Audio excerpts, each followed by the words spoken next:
Thank you, Mary.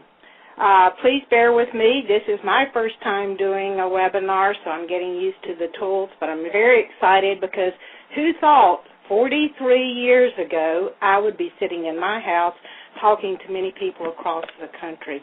And hello to all my friends out there. I see by the name there are some people with lots of good experiences, so I'm excited about sharing this session with you folks. This session, let's think about it. It does stand alone, though we will be doing 3 sessions. Today, I will look at a model to support functional communication. And that model, or that framework, is how I look at the way to provide support for gaining good AAC skills. So today I will refer to some of the things that we will be doing in the future because they're part of the model, but each session will stand alone. We're going to be looking at the assistive technologies to go along with augmentative communication during this whole time. And one of the things that I have included here under the handouts is a resource for Lite Tech low-cost AAC from 2010. I know that Mary has made that document available to you folks, and we'll look at what that is in just a second. Also, we sent along a print and share, and that means feel free to print it out because I know many of you are always looking for ways to help parents, other teachers, other speech pathologists, assistants in the classroom, other people that work with individuals who use single message or devices or sequencers. And on that, what I did is feel free to print it out and share it. It's not just for you to use for ideas, but to share with other people. So looking at the next slide, what you're going to be doing is receiving, and this is kind of like a 2-page summary of what you will receive. It's a 77-page document that I complete usually once or twice a year on what's available on the market as far as Lite Tech. You will see on the left side of that page is the index, or really table of content, that kind of tells you the categories of Lite Tech AAC. And then on the other side of that page is a sample page of single message voice output devices. And you see that I have the name there. You will have a graphic. You will have the cost. You will have the vendor. Then there are the features there of the devices, because that's very important. We're going to discuss some of that today. And then finally, there are ideas about the characteristics of the potential users there. So that resource document was completed in November of 2010 and is available for you. Knowing that, hoping that we are on the same page, I took the definition from ASHA from 1992 about just what is communication. And this is one that I refer to so that we all think about communication in the same way, that it is the way an individual gives or receives information from another person.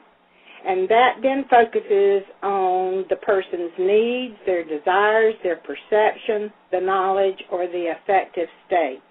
And I think this last part of this definition really applies to us here as speech pathologists and people who are interested in AUGCOM, is that communication may be intentional or unintentional.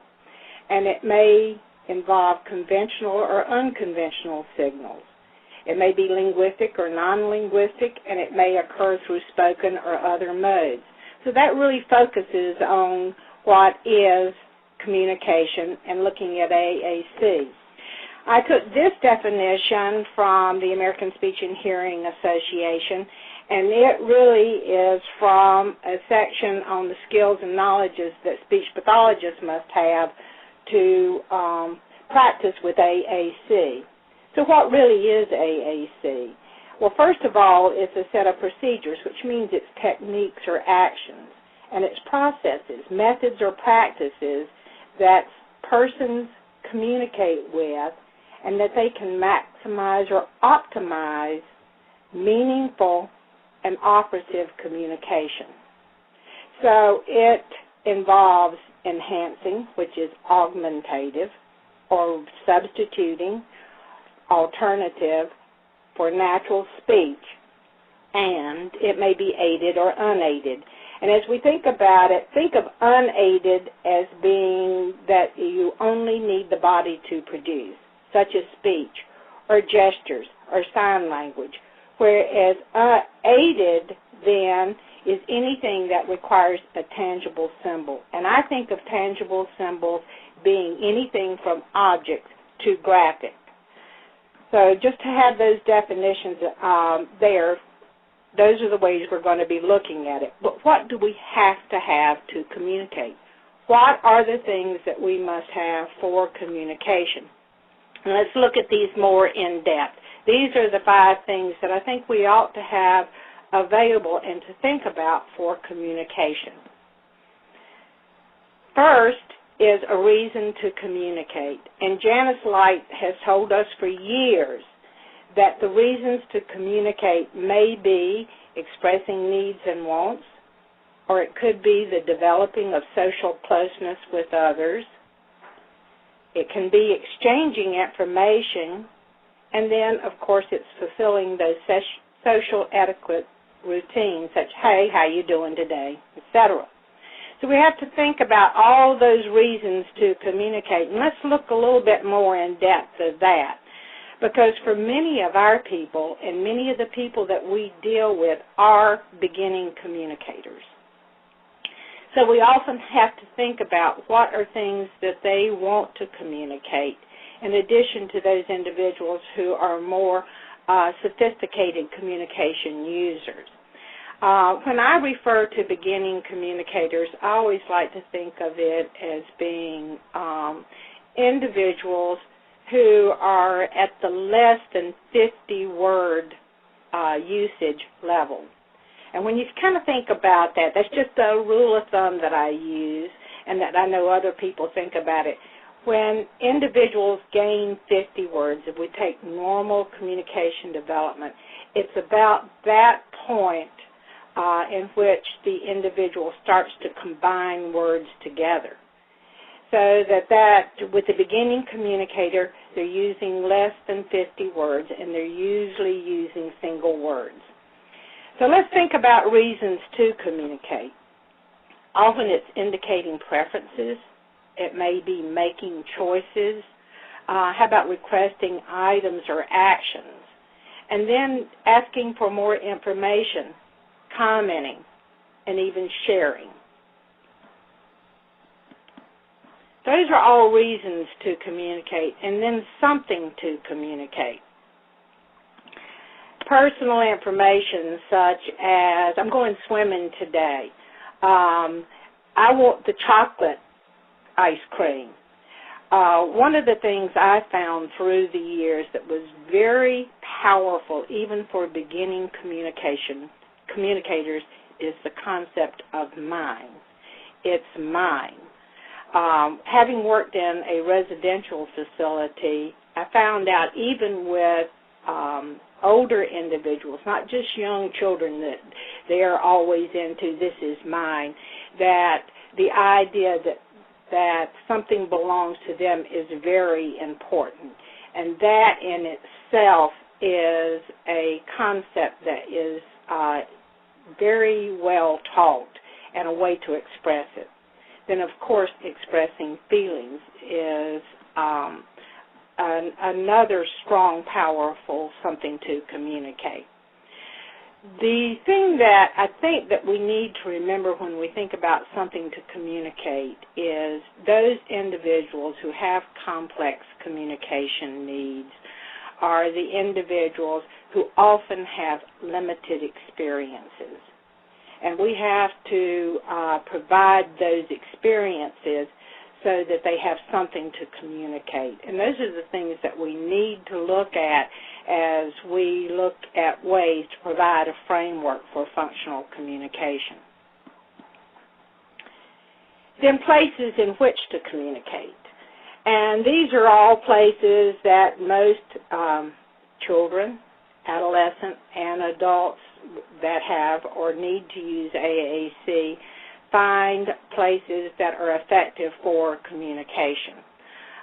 These are places I like to see to provide a good framework. I know when my child, who had no communication disability, but the time that I talked with him the most, that we had our most effective communication was often in the car. So that those are things, that's some place that's often left out is the car. The other place that I found that we talked a lot was on the phone. I was a working parent, and he would check in with me, and the phone was, the focus had to be on communication, so we spent a lot of time talking. And we have to think about providing those opportunities for the individuals that we'll be working with. Club meetings, that sounds far-fetched in many situations, but I started sports clubs. I had soap opera clubs. We had bird-watching clubs. We had dances. We went to ball games. We had lots of places in which to communicate. Then we need people with whom to communicate. And these are often, unfortunately, for people who use AAC, they're people that they communicate the most with are usually parents or caregivers, or people that are paid staff, or the people such as doctors and dentists. But we need to make sure that those friends, the people with whom they can communicate, they have lots of opportunities to communicate with those people, but it's not just the opportunities for those people, it's the topics with whom to topics that they can communicate with people. Then, I just clicked on the wrong slide. Then they need a way to communicate. And ways to communicate are written words, verbalizations, vocalizations, symbols, and signs and gestures. There are just many, many, many different types of symbol types, and we can go from using objects up to using Morse code. Just as an aside here, since we're not going to really look at symbol types, I do want you to think about that symbol types are on a continuum. They are not a hierarchy. Don't think that you have to move from using pictures of objects to using photographs to using line drawings. They are on a continuum, and many different systems can be used together for effective communication. Okay, Mary, do you want to take a poll at this point? I sure do. Alrighty, so everyone that is on the line right now, we are very curious as to what type of symbols you have used. What I've done is, rather than have you type anything in a chat field, what we are going to do is I'm going to turn the slide, and we're going to let you go ahead and do this in the form of a poll. This poll is one that you can go ahead and click into each one of these fields, those open boxes, and then you can go ahead and submit this information for us. When you do that, then we will be able to bring up some information on the screen, and actually you should see it on your screen right away as far as what folks have used, and it's kind of nice to take a look at your colleagues and see across the board what has been used. So I'll give you just a couple of seconds to do that.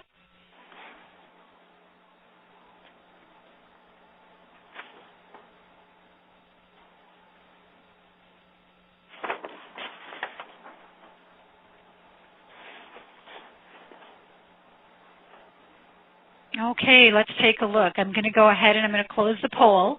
And what is here, when you take a look at the responses, this is one where you can have more than one answer. So, of course, your percentages are of the folks that are here. We can take a look and say that primarily a lot of you have taken a look and used, obviously probably successfully, the photographs. It looks like pretty much between photographs, the line drawings, or the symbols, objects, that's where we are. I'm curious, though, as far as other, those of you that mentioned other, would you go ahead and type in for us in the chat field what other is so we just get an idea of some other types of symbols you've used? Okay, Toby's textures, great. And so the answers are textures. Some of the other things are tangible, tactile items, remnants and written words, sign language, Unity icons, Pixons, scans of educational worksheets. Oh, these are great answers, Libby. It's really good. Yeah. And it's interesting to see that photographs is the top because I'm noticing that many devices now are including cameras in the devices. For a while, there were only like a couple of devices that had cameras in them, and it just makes it instantaneous to be able to use photographs right away to have them in many of the devices. That's cool. Yep. All right, excellent. Libby, I'm going to turn it back to you right now. Okay, sounds good. Okay, now we're going to look at, and I would say really more than a model, we're going to look at a framework for functional communication. And when I talk about functional communication, I want to really focus on that it needs to be meaningful communication. Communication that is meaningful and that is effective. So let's look at the different things that we will be addressing today and in the future webinars that I will be doing in July and August. We need to think about communication that is multimodal, taking down the communication barriers, looking at age-appropriate principles, using naturalistic learning approaches, using routines, and then thematic methods and kits.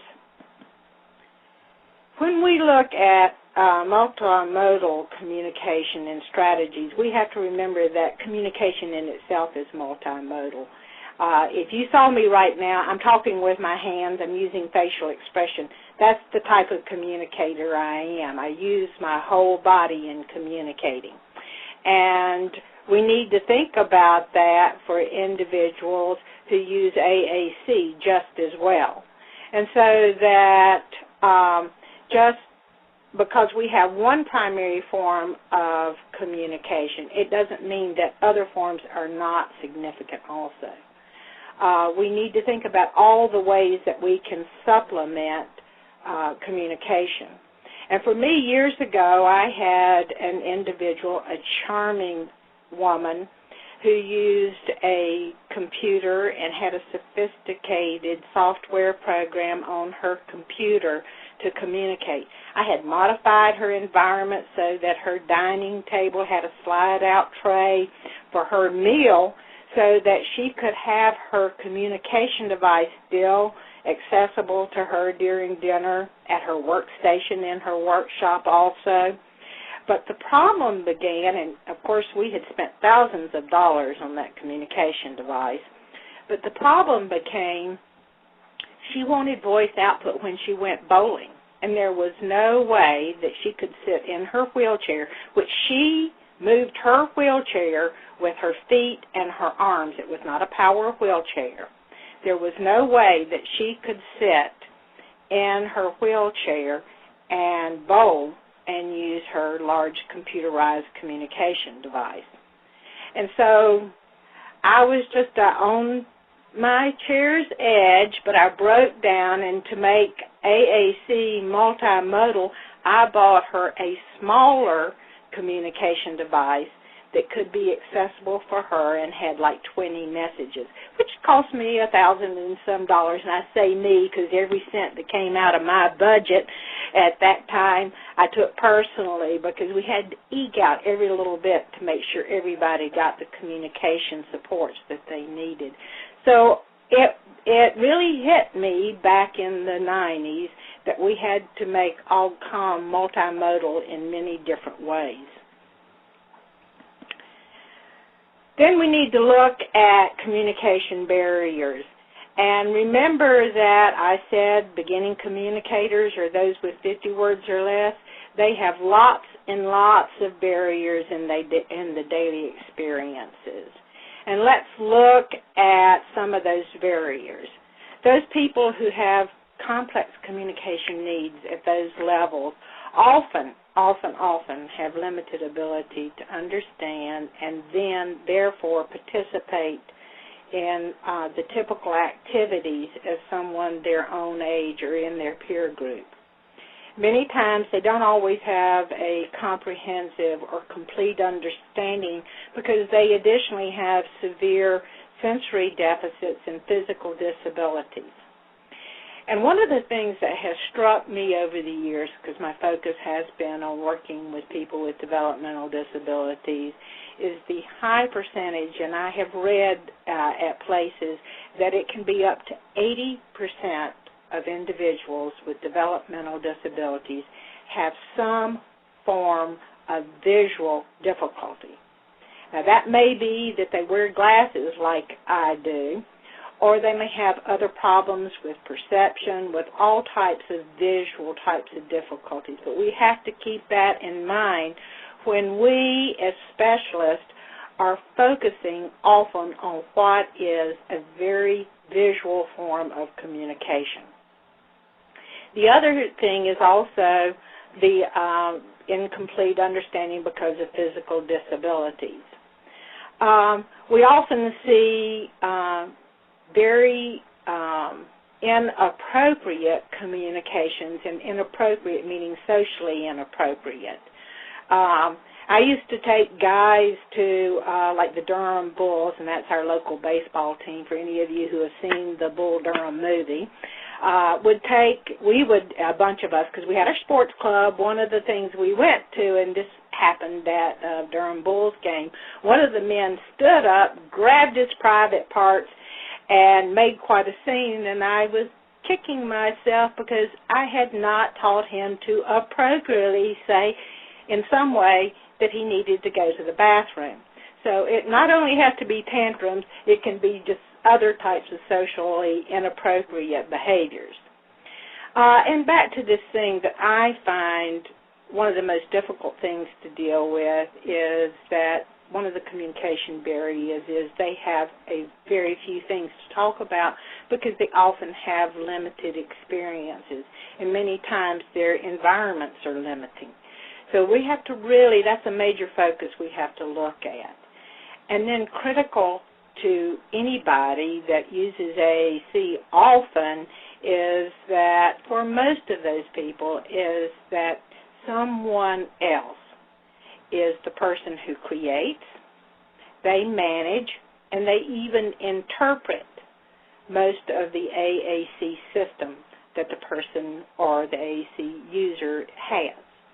So I think that we have to think about those as specific barriers that we have to deal with day to day. The other thing that I found, and it is often hard to videotape yourself and look at yourself when you interact with people, but I think that I have gained a lot from doing that over the years, and these are some of the things that I find that many of us do as we communicate or attempt to communicate. We can be one of the worst barriers, us, the communication partners, to these people who are trying to communicate. So we often don't wait for, or we don't provide the supports for initiation or response from the user. I know that someone was telling me this in a workshop last week, that it was hit home to her. She had a woman who seemed to take a long time to process anything said to her. And one day that young woman was walking down the hallway, and another student jumped out behind her and yelled, "Boo!" And the person who was walking down the hallway, the young woman, just stopped there, and about 10 seconds later said, "Oh!" It took her even that long to process something that should have been almost an automatic response. So we have to keep remembering that it is really important to give time to respond and to initiate. Then we often don't recognize their attempts, and we don't respond the way we should, or we don't give them good, positive responses. We often don't know their systems, or we don't use those systems with them. We have to use their systems with them. The other thing, and this is something I have trouble with, is, as y'all can imagine hearing me talking now, is that we partners somehow seem to talk too much. Other things that we do is we talk above their heads, or we talk about them. And this is critical not just for them feeling, hey, they're talking about me, but I remember particular incidents where some of the staff was talking about one of our doctors in front of one of our students. And it was not favorable about the doctor. It was not really about the doctor's professional skills. It was more about personality. And after that, the student refused to ever again see that doctor, and it was one of the best doctors I've ever worked with in all of those years. So we always have to be very careful about what we're talking about when we're with AAC users. Then the other thing, we don't support interaction with their peers and with other unfamiliar communication partners. And this, for me, is one of the most critical, is I think we need to give and value the user's opinions, their ideas, and views. And we need to always give a way for them to express those as possible. Moving on to age-appropriate principles, and I do think this is critical, and we're going to look at this in later workshops. But let me say that I do have a particular interest in adolescent and adult age appropriateness, but I also think it's critical to think about it from a very young age. There's nothing more disconcerting than to walk into a kindergarten, first or second grade and watch a child who has been given baby's first toys because it's a board book. So that it's critical that we think from a very young age to support age appropriateness, so that by the time they are adolescents and adults, we have guided them along the way in providing opportunities for communication, for social or intellectual development by providing age-appropriate methods and support, so that they, at the same time, we will consider their developmental levels and their also their physical skills. We'll look at that more closely in the future, but those are some things that I feel very, very important to our users. As we look at naturalistic or incidental learning, I think that the most critical thing is to remember that this is learning that is due to day-to-day experiences, and that it comes from function in the environment, that it is often fun and motivating. And as I think about naturalistic or incidental learning, and by the way, it's through naturalistic or incidental learning that most people learn to communicate, which is one of the most powerful of our tools as human beings. So naturalistic or incidental learning is critical for most people. But as I think about this, I like to look at learning from three different ways or stages of learning. And that is that we are given the possibility to learn something or achieve a goal, that we are given opportunities for practicing it, then we have occasions for using it. How many of you have learned foreign languages? and we practice them because we're in school, or we even use them because we finally took that trip to Spain or to Germany or France, and we have the opportunity to use them. But if we don't practice it and continue using, we lose those. If today y'all could see me and I taught you 5 signs, I bet every one of us could learn 5 signs today. We could accomplish and learn that goal. Then we get together next week. We'll just get back on our computers and we'll all get back together. And the week before, we would have learned the sign for help. We'd even learned the sign for learn. We would have learned the sign for ubiquitous. We had learned the sign for astronomy. And we would have learned the sign for assistive technology. Now, some of those terms are ones that we would use day to day, but some of them we seldom use at all. So if we got together next week and we learned all those goals, but you didn't know we were going to get together and use those again, how many of those signs would you have retained if you didn't practice or if you didn't have the opportunity to use? So those are things that we have to think about as we start looking at how are we going to provide a framework for learning communication. Then we're going to look at, in this, particularly in the very final of these 3 seminars, we're going to look at using routines, which are really frameworks that provide consistent, reliable, constant, and repetitious activities. And we will also look more at,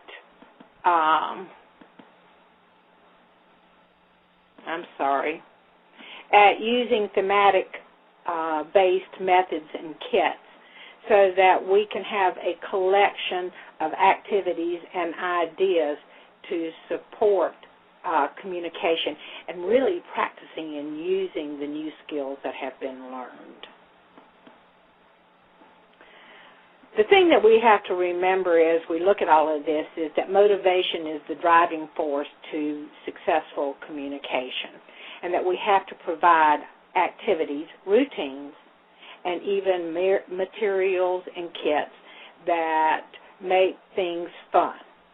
So how are we going to do this? Well, one of the things that we have to consider in doing all this is using electronic devices or communication devices that are non-electronic, because the technology is only one aspect of AAC. And let's define more what they are. It can be electronic or non-electronic. We convey or receive messages. We use symbols, objects, photographs, line drawings, words, or letters. The high-tech are usually the more complex, whereas the Lite Tech devices include both electronic and non-electronic systems that are simple and usually inexpensive on that. So here are just an array of Lite Tech AAC. You can see that there are things here from non-speech type of devices to more sophisticated scanning devices to ones that can be configured differently to single message voice output. They're all different types of communication devices. Okay, Mary, how about another poll? Excellent. I will run that for you. In a moment, though, I'll turn the slide. What I want to do is just let everybody know that's on the line. We do have an evaluation at the end of this session, and so we'll be asking for that, as well as the time period that you need to stay on is from beginning to end in order to get that evaluation, and especially for those who are looking for the ASHA CEUs, we are held to making sure that you have stayed with us for the minutes applicable and that we have your eval. And we'll mention that again before the end of the session. So moving back to poll 2. Are you using Lite Tech voice output devices? Very simple, a yes, a no, or you'd like to get started. So I'm going to turn the slide. Please go ahead and let us know, where are you with using Lite Tech devices? Answer on the screen, and just go ahead and click into one of those circles. They actually are flexible, and they will allow you to go ahead then and submit, and we can see then, you'll be able to see on the screen where your colleagues are at with that. And we'll give you just a minute. We don't have everyone on. We have quite a few people on the session today, one of the most highly attended sessions that we've had. So, Libby, congratulations on that with your content topic. Well, it's a good topic, and on top of it, getting these CEUs is just marvelous. So, all right. Okay. So as we move here, I'm going to go ahead and close this poll. And what it looks like is, yep, we have Lite Tech. So our audience here is pretty familiar or has been using, majority has been using Lite Tech. We have a few that are not and some that would like to get started. So wonderful to complete and move through the rest of our session. Okay, Mary, one question from me. Sure. Everybody does get a printout of the whole PowerPoint session, right? Everyone has already been sent one in the reminder email, but I will make sure that that's also attached in the thank you email if there's some that might have deleted those emails in advance. The reason I'm asking that is I'm going to have to move a lot faster. Yes, that's all this information. Okay. Okay, good. So let's look at some of the advantages of Lite Tech. And let me define real quickly that Lite Tech I think of as way back thinking of it under $1,500. So now technology has become such that even our higher tech things are getting below the cost of $1,000 or $1,500. So you'll see those lumped in on that chart that you will have received. So some of the advantages is the lower cost, the time and cost of backup, replacement, repair. Many times it's much easier to program, which really makes a lot of difference for communication partners or those people who are working in the day-to-day environment. And those of you who have to do it in 5 seconds or less, you really understand it. And that's why I like, for instance, devices that actually have the directions right on them. So that for many of these simple Lite Tech devices, that's a must for me because I have used so many devices over the years and have those on access to me in even any given situation. Like we had Symbol Social Club, I may have 5 or 6 different devices being used at one time. That sometime when I need to change a message quickly, I'm glad the instructions were right there. The other thing is that it really provides reduced motor and cognitive demands that really lets people participate immediately in whether it be a routine or a social activity. It results in lesson frustration, and often you can get hold of these because many of the lending labs and libraries have them available rather than the more expensive ones.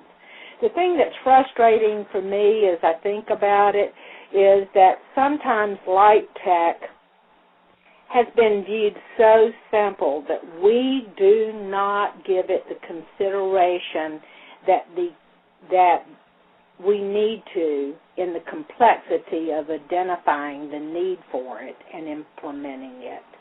In other words, just because it's a single message voice output device doesn't mean that that's a simple function.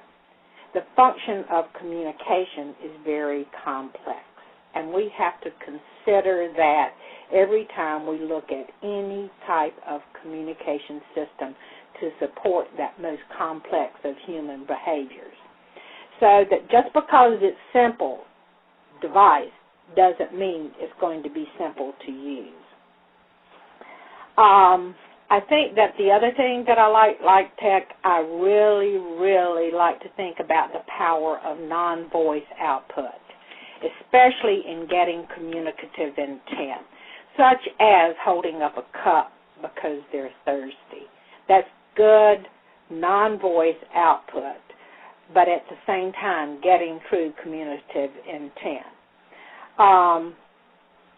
We have to remember that we can use this with a wide variety of users, that we can use them in a lot of different situations, that we can provide very unique messages in different situations, and that we can use these in a lot of places we could not use. Remember, I talked about the car. How about what you do when a person's in bed, when we're going swimming? All these different places are critical. The other thing that I think is important is that Lite Tech often provides for a very intimate time, even with users who use very complex devices, because it is the shared time of communication, message building together. So think about those principles as you think about the use of Lite Tech. Here, I think you need to understand features about Lite Tech. Here I have put on this slide, the University of Washington has not only a glossary of terminology, but they have a section there about AUGCOM features and what are the features you should be looking for on devices.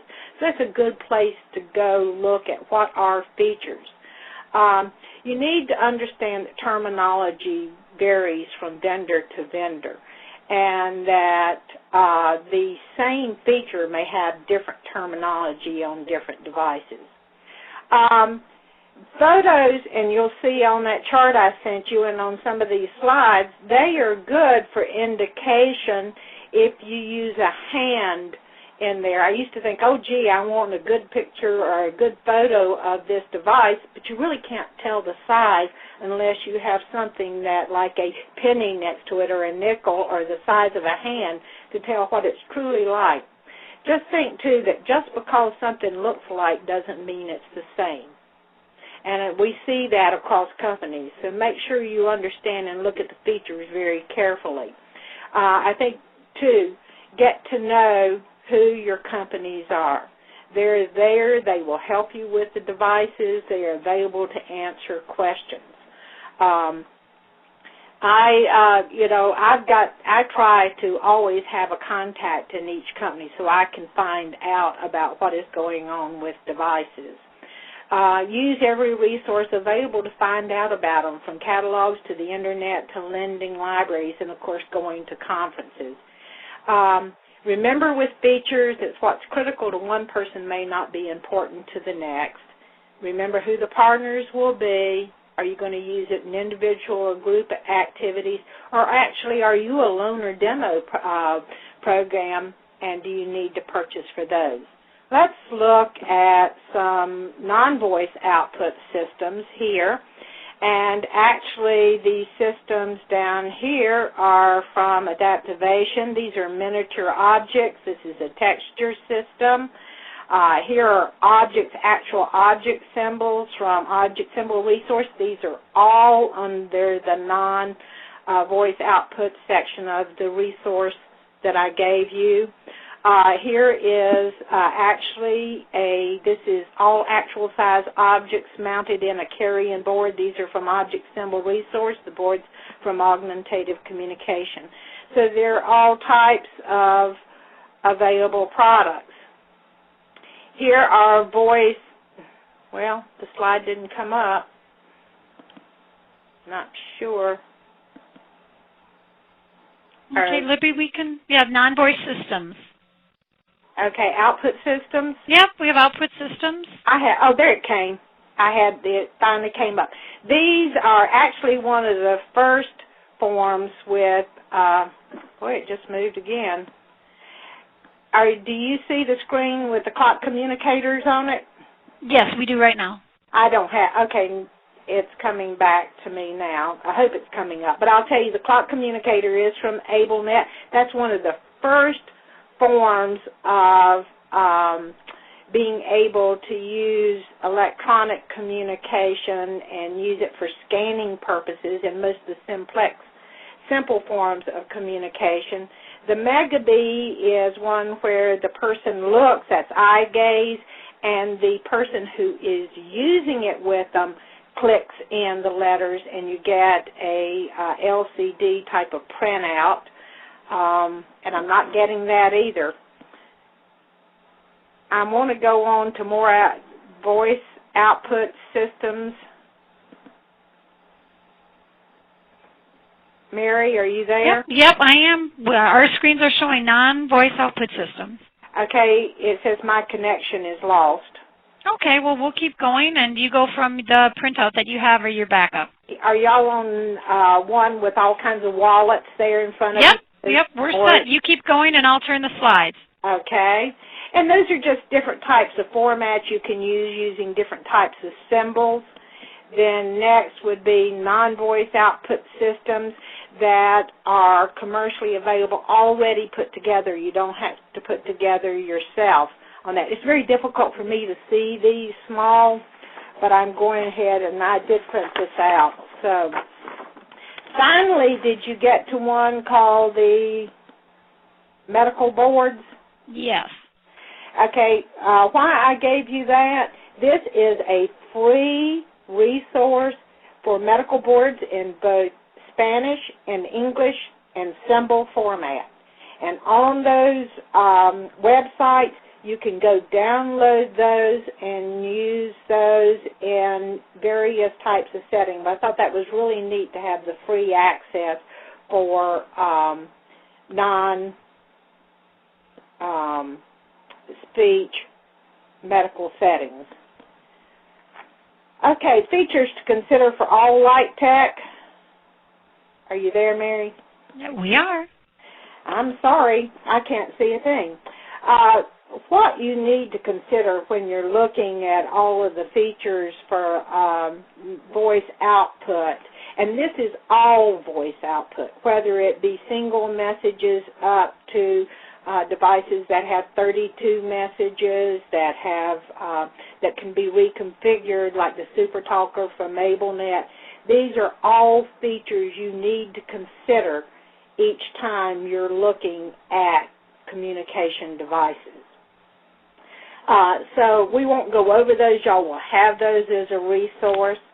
And then as we look at voice output and we're looking at possible characteristics of the users, this is particularly looking at single message. We want to think about persons who are motivated by voice output. They're often emerging communicators. They are motivated by novelty. Often a single message will meet a need just in a situation. They need to have portability. Are they object or symbolic level? Do they need to indicate preferences or make choices? The motor skills may be ranging from limited to fine motor, depending upon the type of feature that you select. Then looking at Lite Tech voice output, think that, and this is the definition, is that it's just it permits recording and storage of a single message. And this can be used in a lot of different opportunities for gaining attention, and this is why I want you to go back to that handout, because there are lots and lots of ways to consider what you want to do with single message voice output. The features to consider separate from other voice output is the length of the message, the ease of recording, and then are there possibilities for levels? Because that's critical many times in being able to store and use different levels. Here I've showed you from AbleNet a number of the devices, and actually the first single message voice output device I ever used was the Big Mac, and I think that term, Big Mac, became synonymous with single message to many of us over the years.